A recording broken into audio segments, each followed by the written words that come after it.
Hi folks, it's Dr. Hutter, and what with this big snowfall, I thought maybe I'd share some tips with you, try to help you to get through this event without getting hurt. Naturally, if you do get hurt, if you feel like you need to come into the office, come on over and see us. HutterChiro.com, you can reach us on the web, or of course our phone number, 326-5869. All right, a couple things I want to go over. First off, when you're moving snow, you got to choose the right tool. You know, when you have a big load of snow, decide whether you need to lift the snow or you need to push the snow. Shovels come in all different styles. This one you might have seen, the bent shovel. Bent shovel is referred to as an ergonomic shovel. The idea behind it is when you scoop with it, you're not really lifting very high. So when you scoop off the ground, you're just lifting your load a few inches, and then you're going to deposit somewhere else. That's sometimes also referred to as a back saver shovel.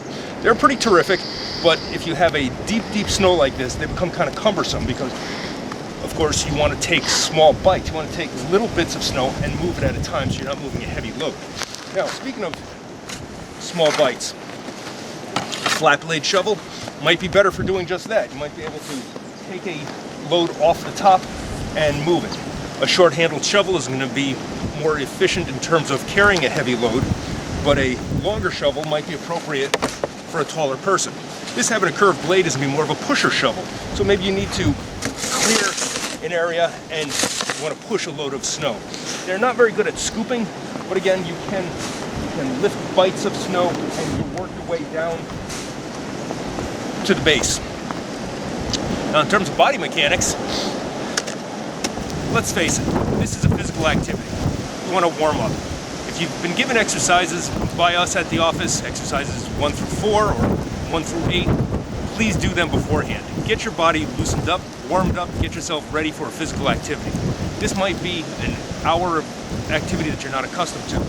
So, warm up first, dress appropriately, dress in layers so you can vent properly. And then remember this little saying, nose and toes. You don't want to be twisting. You don't want your core to be torqued when you're exerting yourself like this. You want your toes and your nose pointing in the same direction. So we're going to lift and we're going to throw. And as far as flinging the snow goes, if you start flinging the snow, you're going to create elbow problems, shoulder problems. Not that you can't do it for long periods of time, but understand that if you don't do this regularly, those muscles are going to react. All right, what's your first line of defense if they do react? You're going to ice them.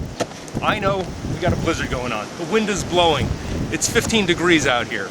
But when you get back inside with your hot cocoa and you sit back and relax, get some ice on the affected area. The shoulder, the neck, the low back, the elbow, whatever's acting up, make sure that you take that first directive and put ice on it to calm it down. If by the next day it's still acting up, give us a call. So this is Dr. Hutter, hoping that you gained something from this. Ideally, I hope you don't get hurt, but if you do, we're here to help you. And I'm Irresponsible Ed, and I say, any old shovel will do. Or a shovel's a shovel. You know, all you need to do is fling that snow as hard as you can. So let me show you how.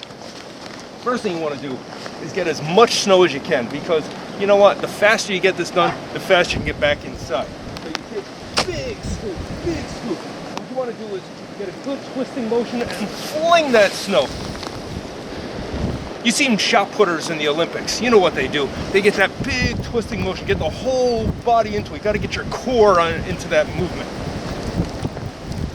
Some people say to warm up first. Not me. I say shoveling itself is a warm up. So get in there, scoop it up, fling it as hard as you can, and get it out of there so that you can get inside and get yourself a nice warm beverage. So that's Irresponsible Ed, showing you how to move snow the most efficient way possible.